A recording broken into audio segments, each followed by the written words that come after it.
Evan Harkin, WFUV Sports, here at MetLife Stadium following the Jets' recent loss to the Atlanta Falcons, where they fell 13-8. P was definitely the letter of the day in this one, standing for punts and penalties, because we saw little to no offense here at MetLife. Quinn Williams, yes, the defensive tackle, Quinn Williams, actually started off the scoring today with a safety of his own, making it 2-0 Jets.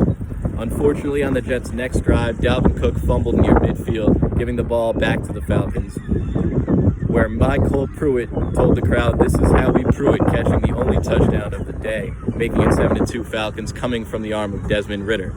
The game started getting chippy as Breece Hall and other Jets ball carriers were getting thrown out of bounds after the whistle. The crowd booed, letting the officials know how they felt about this, but they weren't the only one booing, as Robert Saleh hopped onto the field about as far as I've ever seen a coach go onto the field following a play, pointed it directly in officials' faces, screaming at them, letting them know that he was not going to stand for his players not being protected by them. Following all this madness, Greg the Leg Zuerlein hit a field goal, making the score 7-5. Very weird football score for most years, but maybe not 2023 in a Jets-Falcons matchup. Back-to-back kicks from both place kickers in the third quarter would result in the game being 10-8, which would then become a 13-8 game after a Young-Ho Koo field goal. Jesse Bates showed up again for the Falcons this week, as he caught a huge interception in last week's game. He catches another one in this week's game. This one actually sends Tim Boyle to the sideline in exchange for Trevor Siemian. Now, I thought that Aaron Rodgers was coming into the game once I heard the crowd roar for Trevor Siemian, but maybe they shouldn't have been, because not exactly the game Trevor Siemian and this Jets fan base was looking for out of him.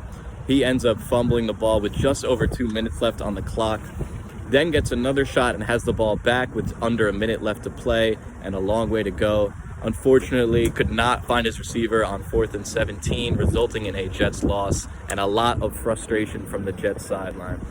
After the game, when asked how the Jets team was feeling and whether they were frustrated about the quarterback and offensive situation, a saddened Trevor Siemian replied with, frustrated, we're all frustrated."